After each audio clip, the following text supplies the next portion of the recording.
CPI এর ষড়যন্ত্রের নকশা তারা যেটা তৈরি করলো, এই নকশাটা ইম্প্রুভ কিনা এটা অত্যন্ত হুমকির সামনে এসে পড়েছে। এটাকে বোঝার জন্য আমাদের গুরুতর রাজনৈতিক পণ্ডিত হওয়ার দরকার নেই।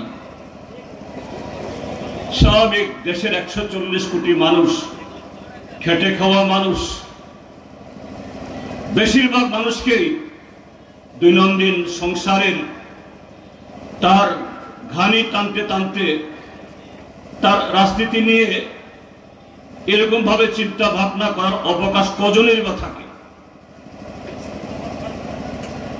কিন্তু তার মধ্যেও আমাদের দেশের সাধারণ মানুষ এবং এই ত্রিপুরাজ্যের মানুষ আমরা সেই হুমকি,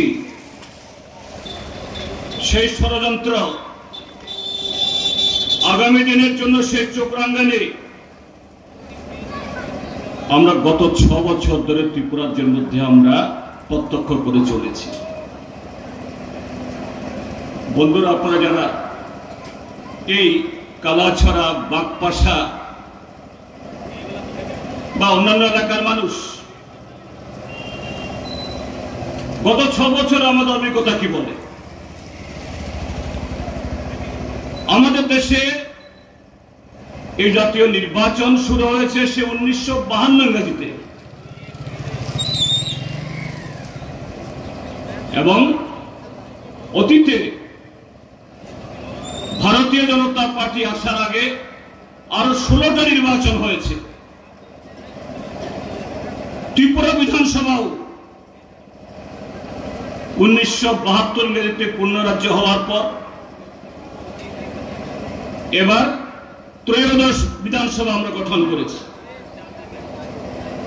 আমাদের রাজ্যে কখনো কমিউনিস্টরা নির্বাচিত হয়েছে, কখনো কংগ্রেস নির্বাচিত হয়েছে, রাজ্যে কখনো কংগ্রেস সরকার গঠিত হয়েছিল, কখনো বামফ্রন্ট সরকারের ছিল, পঞ্চায়েত থেকে লোকসভা। কিন্তু কখনো কি আমরা প্রত্যক্ষ করেছি যে কোনো একটা দল ভোটের মাধ্যমে সাংবিধানিক নিয়মে নির্বাচিত হয়ে আসার পর যারা ক্ষমতায় আসতে পারলেন না, যারা বিরোধী দলে পরিণত হলেন, তাদের সমস্ত অধিকার, কোনো অধিকারই থাকবে না। এখন